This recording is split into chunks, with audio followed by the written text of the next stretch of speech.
अजीज़ दोस्तों नमस्कार।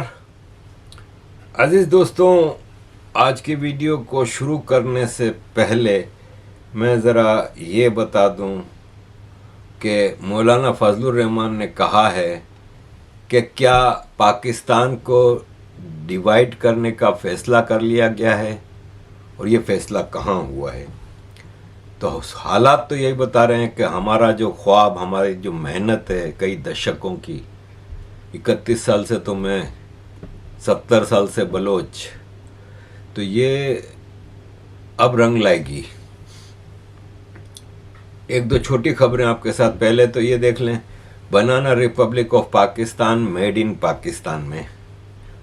तो दूसरा ये कि अभी ये आया है एक आंकड़ा, United Nations world population prospect. उसने बताया है कि किन किन कंट्रीज से ज़्यादा माइग्रेशन हो रही है। तो आपको सरप्राइज होने की ज़रूरत नहीं, दुनिया में सबसे ज़्यादा लोग पाकिस्तान छोड़ के भागे हैं। 1.6 मिलियन पाकिस्तानी। इतना बड़ा इंडिया है, उसके भी 1 मिलियन से ज़्यादा नहीं है।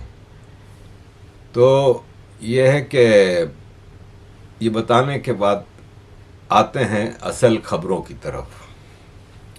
अजीज़ दोस्तों, मैंने अभी पिछले दिनों, आपको पता है कि मैं सनातन को बहुत डीपली फॉलो करता हूँ, तो मैंने कहीं एक जगह कुछ पढ़ा था, मैं नाम भूल रहा हूँ और मुझे अब वो जहाँ पढ़ा था वो भी नहीं मिल रहा, कि भगवान शिव से किसी ने शक्ति मांगी थी तपस्या के बाद, और उस शक्ति के अनुसार उसको बहुत ज़्यादा शक्ति मिल गई, तो वो उस शक्ति का गलत इस्तेमाल करने लगा और फिर ऐसा आया वक्त कि वो शिव जी के ऊपर भी वो शक्ति आजमाने लगा। तो शिव जी ने भगवान विष्णु से जाके पूछा कि इसका मुझे कोई उपाय बताएं, तो कुछ उपाय बताया था और फिर वो अपनी अहंकार के उसमें ही जल के ख़त्म हो गया। तब ये मोटा मोटा है, एग्जैक्ट आप लोगों को ज़्यादा पता होगा, ये एग्जैक्ट पूरा मैंने बड़ा गौर से पूरा वो पढ़ा था, लेकिन जाहिर है अब 60 साल की उम्र में रिसेंट मेमोरी ज़रा कमज़ोर हो जाती है, रिसेंट चीज़ें इतनी याद नहीं रहती, पुरानी चीज़ें याद रहती हैं। अजीज़ दोस्तों, वो अहंकार आपको इस मौलवी में मिलेगा। ये जो मौलवी है ना, इसका अहंकार इतना है कि ये सिर्फ सेलिब्रिटीज़ के साथ घूमेगा फिरेगा, सेलिब्रिटीज़ को जप्पियाँ डालेगा, सेलिब्रिटीज़ के लिए सब कुछ करेगा, लेकिन आम आदमी को धुतकारता है और लेमोजिनों में सफ़र करता। अभी इरशाद भट्टी हैं एक, उन्होंने इनसे इंटरव्यू किया और इरशाद भट्टी ने इसका कचूमर निकाल दिया, और इरशाद भट्टी ने इसको साफ कहा कि तुम तो सेलिब्रिटी के मौलवी हो, तुम दूसरों को दरस देते हो कि सादगी की ज़िंदगी गुजारो, लेकिन तुम तो लेमोजिनों में घूमते हो भाई, तुमने तो बंगलों में रहते हो, तुम्हारे पास तो रेल पेल है पैसों की, तुम दूसरों को कैसे सादगी से रहने का, मतलब इतने ख़तरनाक सवाल किए कि इसका डब्बा गोल कर दिया। लेकिन पाकिस्तान में जहालत इतनी है कि मौलवी कभी भूखा नहीं मर सकता। पाकिस्तान में मुल्लायत है ना, मज़हब बेचने वाले, इस्लाम बेचने वालों की कभी भी ज़िंदगी तकलीफ़ में नहीं आ सकती। और ये है कि आजकल सिर्फ नामालूम अफराद कुछ मौलवियों को, लेकिन ये बड़ा सियाना मौलवी है। इरशाद भट्टी ने कहा कि मैंने आपको पहली बार 99 में देखा था, आप प्रेसिडेंट हाउस में थे, तब से आपको हर गवर्नमेंट के साथ उस दौर में बुलाया जाता है और आप जाते हो, आप उनकी तारीफ़ें करते हो, आपने इमरान खान की इतनी तारीफ़ें की, आप नवाज शरीफ की तारीफ़ें करते हो, आप सबकी। तो ये है पाकिस्तान के मौलवी। इस वक्त रमज़ान चल रहा है ना, अब कहते हैं रमज़ान में इंसान को नफ्स काबू में करना चाहिए, यानी भूख बर्दाश्त करते हैं और नहीं खाते, और उससे सब ठीक हो जाता है जिस्म का सिस्टम। और ख़ास तौर पे जो सेक्युलर लोग हैं ना, वो इसको ज़्यादा बढ़ा चढ़ा के पेश करते हैं। लेकिन सिचुएशन ये होती है कि सहरी में समोसे, पकोड़े, कटलस, पता नहीं क्या क्या होता है, फ्रूट होता है, सालन 2 किस्म के होते हैं, चावल होते हैं, रोटियां होती हैं, क्या कुछ नहीं होता। और इसके बाद फिर पुडिंग होती है, खीर होती है, हलवा होता है। इतना खाना खाली इफ्तारी में होता है जितना 3 टाइम में आम दिनों में आम आदमी नहीं खाता। और फिर इतना खा लेते हैं कि हिला नहीं जाता। और फिर सहरी का वक्त आता है, फिर वही इतना सारा खाना, और फिर कहते हैं कि हम नफ्स को काबू में कर रहे हैं। अजीज दोस्तों, वापस आते हैं मौलाना की तरफ। मौलाना ने कहा है कि मुल्क में सारी बर्बादी की जिम्मेदार इस्टेब्लिशमेंट है। धांधली भी यही इस्टेब्लिशमेंट करती है। वज़ीर आज़म, सदर और मोहसिन नकवी इस पोजीशन के काबिल नहीं है। हर शाख पे उल्लू बैठा है। तो वाकई मौलाना साहब जो कि हमेशा इस्टेब्लिशमेंट की गोद में बैठ के चलते रहे हैं, आज वो भी इस्टेब्लिशमेंट यानी पाकिस्तान आर्मी को गालियां देने पे मजबूर हो गए हैं। और यह है कि अब लेट्स सी क्या होता है। अजीज़ दोस्तों, हर शाख पे उल्लू बैठा है, अंजाम गुलिस्तां क्या होगा। और ये उल्लू एक से एक बैठे हैं, ये आपको मैं क्या बताऊं। अजीज़ दोस्तों, एक और साहब हैं जो पीटीआई में थे और इमरान खान ने उनको शायद पीटीआई से निकाल दिया है, और शेर अफजल खान मरवत। इन्होंने नेशनल असेंबली में एक धांसू तकरीर की है। उन्होंने कहा है कि महारंग बलोच और मंजूर पश्तीन को जेल में डालने से कुछ नहीं होगा। वो लोग सिर्फ अपने लोगों के लिए इंसाफ मांग रहे हैं। वो अपने प्यारों को मांग रहे हैं जिनको आपने गायब कर दिया है। वो तो ये भी कहते हैं कि हमें इतना बता दें कि हमारे प्यारों की हड्डियां कहाँ दफन। इनको जेलों में रखने से, दबाने से, उन पे पानी फेंकने से या उनकी किरदार कुशी से ठीक हो सकते थे तो आज खैबर पख्तूनख्वा और बलूचिस्तान में हालात ठीक होते। ये जो वाकया हुआ, किरादाद डॉक्टर साहब ने पेश की, ये एक फिक्र में ऐड करना चाहता था। बेशक अफवाज पाकिस्तान को खिराज तहसीन पेश करे, जो शहीद हैं वो हमारे सरों के ताज हैं, लेकिन ये हर वक्त के इरादात ही पेश करते रहेंगे, मजम्मत ही करते रहेंगे। आने वाले वाकयात के लिए क्या हमने इसमें एक फिक्र नहीं ऐड कर सकते कि जो फोर्सेस हैं, they shall remain vigilant and will be on guard against any likely untoward incident in future. ये फिर भी होंगे। सिक्योरिटी लैप्सेस तो है ना, पीटीआई पे हुकूमती मशीनरी लगी हुई है कि पीटीआई ने इंडिया की ईमा पे इस एस्टेब्लिशमेंट पे या फौजों पे इल्जाम लगा दिया। जब अपने फराइज आप तुंदई से, चाबकदस्ती के साथ, अहलियत के साथ अदा नहीं करेंगे तो रियासत का, ममलिकत का और खलकत का ये तमाशा, ये तबाही तो होती रहेगी। जब जिस दिन बाज़ई के घर पे छापा हुआ, दुरुस्त बात है ना, उसी दिन ये ट्रेन का हादसा भी हुआ। तो लिहाजा अपने प्रायोरिटीज का तो तयन किया ही नहीं है। हमने तो एजेंसियों को सियासतदानों के पीछे डाला हुआ है। जब हमारा दौर था तो आपके पीछे लगे थे, और जब आपका दौर है तो हमारे पीछे लगे हुए हैं। जब बाजवा, जो अभी बात हो रही थी और इतनी बड़ी कानून की हुक्मरानी की बातें हो रही है, ये बाजवा किस खुशी में आजाद फिर रहा है? कोई खुशी हो, यानी कितने जराइम इस शख्स ने किए हैं। आप लोगों को जो है फैज के जरिए इन्होंने सेलों में डलवाया, अगवा किया है ना। कश्मीर का सौदा इस शख्स ने किया, पीटीआई के खंजर, पीठ में खंजर इसने गोंपा, लेकिन फार्मर आर्मी चीफ है तो पूरा ऐवान जो है वो कुछ नहीं कर सकता है। एक्सप्लोर हुआ, वेल्स लगी और सीधा पाइपलाइन बिछा के मेरे हल्के से निकाल के पंजाब में ले आए। 1 मीटर तक गैस का नहीं दिया, 1 रुपए आज तक मुझे कारपोरेट रिस्पॉन्सिबिलिटी की मद में मेरे हल्के को नहीं। 11 करोड़ रुपए जो है पेट्रोलियम मिनिस्ट्री ने 1.25 साल से कहा हुआ है कि 11 करोड़ दे रहे, 30 अरब की इवज 11 करोड़। तो फिर तो ये दहशतगर्दी होगी ना। बलूचिस्तान को क्या दिया है? बलूचिस्तान में रूम में सारे वसाइल पे तो बरकस बैठा हुआ है, और ये यही हालत है हमारी भी। तो लिहाजा दहशतगर्दी को देखना है तो सिर्फ ये नहीं कि हम सिर्फ मजम्मतों तक महदूद रहें। और आज क्या ही अच्छा होता कि एक संजीदा कोशिश आती, सर्विसेज चीफ को बुलाएं, बिठाएं, 2-2 महीने की आप पॉलिसियां बनाते हैं, रद्दुल फसाद, ज़रबे अज़ब, ये ऑपरेशन उन्होंने क्या नतीजे दिए? 24 साल से कौम नफ्सियाती मरीज हो गई है और नाकाम है ये दहशतगर्दी के खिलाफ हमारी जंग। कोई कामयाबी नहीं है। पाकिस्तानी मर जाते। उस दिन बनू में जब ISI के दफ्तर पे अटैक हुआ तो जनाब अली 13 सिविलियन मरे और जनाब टीवी पे पटिए चल रही है कि जनाब अफवाज पाकिस्तान को मुबारकबाद, क्या कामयाब, 6 दहशतगर्द मरे, 13 हम मरे और मुबारक तकसीम हो रही है। खुदा का खौफ करो, क्या कर रहे हैं आप लोग। ये वाकयात तो फिर भी होंगे। आज वज़ीर आज़म साहब गए बलूचिस्तान और आर्मी चीफ साहब भी गए साथ में, तो ये वाकयात होने के बाद हमें याद आ जाता है कि हमने कोई रोल अदा करना है।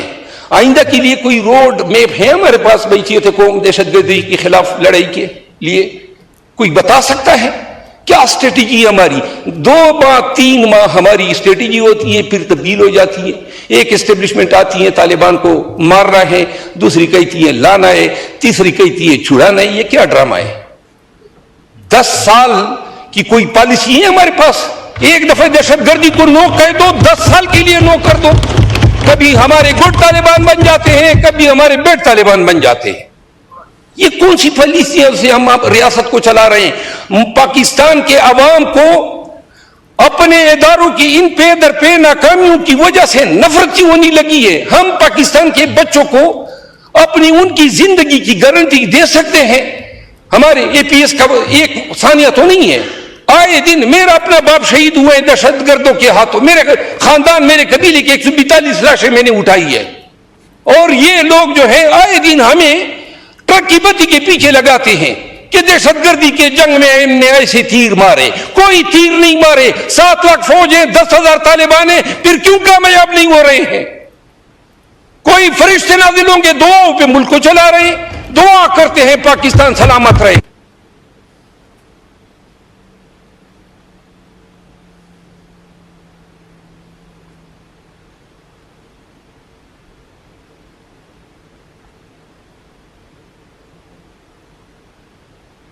करें। और जिन्होंने हथियार उठाए हुए हैं बलूचिस्तान में, वो उनमें से बहुत से नौजवान तो ऐसे हैं ना, वो कह रहे हैं कि हमें हमारे गुमशुदा अफराद की कम से कम लाशें या हड्डियां तो दे। नहीं, हम एक तरफ मजम्मत करते हैं, ये नहीं कहते हैं जहां हमारी गलतियां हैं। तो लिहाजा मैं वजीर दिफा साहब से 10 अर्ज करता हूं, अगर आपने दहशतगर्दी की जंग लड़नी है तो उनसे पूछो जिन्होंने इसकी कीमत अदा की है। उन लोगों से पूछो ना जिनके घरों में आज भी मैं सिर्फ पाकिस्तानी होने की वजह से हर वक्त मुझे जान के लाले पड़े होते हैं। मैं कसमन कहता हूं, मुझे याद नहीं है 20 साल से मैं बगैर कभी असले के सोया हूं। और आज भी मुझे इल्म नहीं होता है कि, क्योंकि मेरे दुश्मन जो है वो मालूम ही नहीं है। और हम नारे लगाते, हमने ये तीर मारा, वो तीर मारा। खुदा रसूल की खातिर बुलाए इन आर्मी के अफसरान को, सर्विसेज चीफ्स को, और इनको कटहरे में खड़ा करें। इनको बताएं कौन तंग आ गई है, कब आप कर देगी।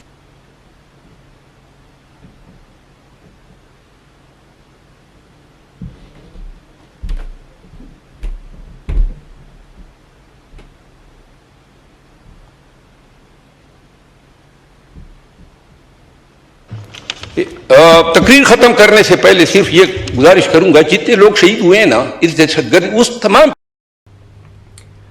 अजीज दोस्तों, थोड़ा इकोनॉमी की तरफ आते हैं।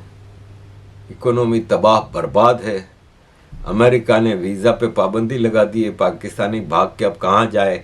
अरब कंट्रीज़ ने सख्ती कर दी है, अमेरिका ने सख्ती कर दी है। अब इनका क्या होगा?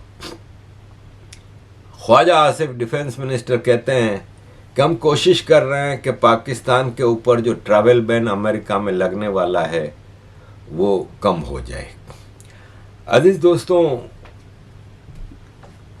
शहबाज शरीफ ने कहा है कि 2035 तक पाकिस्तान की इकोनॉमी $1 ट्रिलियन की हो जाएगी। ये ख्वाब में घूमते रहते हैं और 2035 तक तो पाकिस्तान जो हालात चल रहे हैं, पाकिस्तान बचता भी नज़र नहीं आता 2035 तक। तो ख्वाब इनके बड़े बड़े। एक कंपनी है डेनिश शिपिंग कंपनी मैर्सिक, उसने ऐलान किया था कि मैं पाकिस्तान में हम $2 बिलियन की इन्वेस्टमेंट करेंगे। वो इंडिया चली गई और इंडिया में $5 बिलियन की इन्वेस्टमेंट का ऐलान कर दिया। पाकिस्तान की PSL में साउथ अफ्रीका का खिलाड़ी सिलेक्ट हुआ था, उधर इंडिया में IPL में एक खिलाड़ी जख्मी हो गया तो उसके बदले उसको सिलेक्ट किया गया तो उसने PSL छोड़ दी। ये डेनिश कंपनी, अब कौन पाकिस्तान में इन्वेस्टमेंट करेगा भाई? ये हमें खुशखबरियां देते हैं, कौन पाकिस्तान में इन्वेस्टमेंट करेगा? दुबई ने तो भिखारियों पे भी पाबंदी लगा दी। अब आसिम मुनीर, शहबाज शरीफ, जरदारी भी दुबई जाते हुए सोचें कि अब भिखारियों के लिए भी जेल का अनाउंसमेंट हो गया है। अजीज दोस्तों, सिंध का मामला काफ़ी ख़राब है। पंजाब के रेगिस्तानी इलाके, बंजर ज़मीनों को सैराब करने के लिए दरियाए सिंध में से नहरें चोलिस्तान के इलाके में निकाली जा रही हैं और सिंध का पानी बिल्कुल पी गए हैं। लेकिन सिंध में बेगैरत जागीरदार रूल कर रहे हैं पीपल्स पार्टी के, और उन्होंने सिंध का मतलब आपको पता है इस वक्त सिंध का हाल ऐसा है कि मैं आपको बता नहीं सकता। पाकिस्तान के नेशनल एक्सचेकर को 50% से ज़्यादा देने वाला सिंध तबाही का शिकार है, और इसकी वजह सिर्फ और सिर्फ आसिफ जरदारी और पीपल्स पार्टी है। अजीज दोस्तों, थोड़ा बहुत इन्होंने प्रेशर डाला पंजाब पे कि नहीं पानी, ये नहीं वो नहीं, तो शहबाज शरीफ ने बिलावल भुट्टो को बुलाया और बिलावल भुट्टो को कहा कि ये मैं आपको 9 अरब रुपया, 900 करोड़ रुपया दे रहा हूँ, आपको जहाँ खर्च करने करें, सिंध में, पंजाब में, जहाँ भी। और पंजाब में पीपल्स पार्टी के जितने मेंबर ऑफ पार्लियामेंट हैं उनको हमारे यानी नवाज शरीफ की नून लीग के मेंबर ऑफ पार्लियामेंट के बराबर फंड्स दिए जाएंगे। और इसके अलावा नेशनल असेंबली के जो पीपल्स पार्टी के मेंबर हैं उनको हर मेंबर को 25 करोड़ का डेवलपमेंट फंड मिलेगा। बिलावल भुट्टो ने कहा फिक्र नहीं करें, हम नहरों का मसला जो है, पानी का मसला, वो बंद कमरे में हल कर लेंगे, पब्लिक में जाने की कोई ज़रूरत नहीं है। ये है वो बेगैरत। और मैं ये लोग है ना सिंधी बहुत भोले हैं या बेवकूफ़ हैं, सॉरी टू से, मैं भी सिंधी हूँ जाहिर है। ये हमेशा से नजात दहंदा समझते हैं पीपल्स पार्टी को, कह रहे हैं आज काफ़ी सिंधी जरदारी को गाली दे रहे हैं, लेकिन बीबी नहीं, बीबी तो रानी थी इनकी, भुट्टो देवता था। भुट्टो ने सिंध को क्या दिया मुझे कोई ये बता दे। 1970 से लेके 1977 तक भुट्टो सिंध को राज करता रहा, प्राइम मिनिस्टर भी था और सिंध में भी इसकी हुकूमत थी। इसका अपना cousin Mumtaz Ali Bhutto chief minister था। कोई ये बता दे कि सिंध की तकदीर क्या बदली इसने अपने लाड़काना में कुछ नहीं किया, अपने गरीब हारियों को कुछ नहीं दिया। ये जागीरदार हैं, टिपिकल जागीरदार मेंटेलिटी। फिर बेनज़ीर भुट्टो ने क्या तब्दीली लाई मुझे कोई ये बता दे। बेनज़ीर भुट्टो के दौर में सिंध और तबाह हुआ है। और अजीज दोस्तों, Benazir Bhutto was a compromising politician. मुझे लोग कहते हैं कि नहीं तुम्हें पता नहीं क्यों इतना वो है बेनज़ीर से। बेनज़ीर ने हमेशा बहादुरी से मुकाबला किया, इसने एग्रीमेंट किए हैं मिलिट्री से। मैं आपको बताता हूँ, मैंने आपको पहले भी ये बताया है कि जब 88 में ज़ियाउल हक का प्लेन क्रैश होता है, इसके बाद इलेक्शन होते हैं, उसमें पीपल्स पार्टी ने नेशनल असेंबली की 217 सीटें थी शायद, उसमें से 93 सीटें मिली और नवाज शरीफ की पार्टी को कुछ 50+ मिली। MQM तीसरे नंबर पे थी, 13 सीटें मिली थी। और बाकी फजलुर रहमान, जमात इस्लामी को 2 सीटें, वली खान, ये वो मिला के तो बेनज़ीर को मेजॉरिटी नहीं मिल रही थी, तो MQM से हाथ मिलाया और अल्ताफ़ हुसैन के 9-0 पे गई। उसने अपनी मेजॉरिटी पूरी कर ली प्राइम मिनिस्टर के लिए। अब प्राइम मिनिस्टर के लिए पूरी कर ली, लेकिन फिर असलम बेग उस वक्त का आर्मी चीफ जो ज़ियाउल हक के बाद बना था, उसने कहा कि नहीं।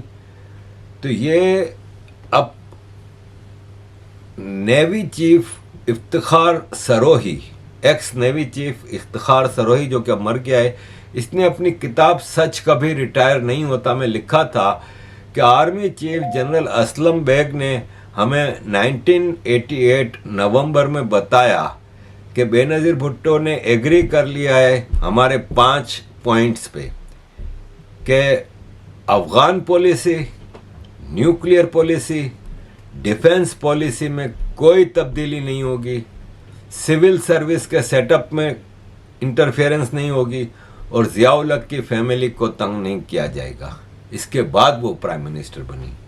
और ये मैं अपनी वीडियो में बहुत पहले बता चुका था कि बेनज़ीर भुट्टो को 5 पोजीशंस, 5 पॉइंट्स पे एग्री कराया गया था। जहाँ तक मुझे याद पड़ता है इसमें इंडिया की policy, Afghan policy, defence policy,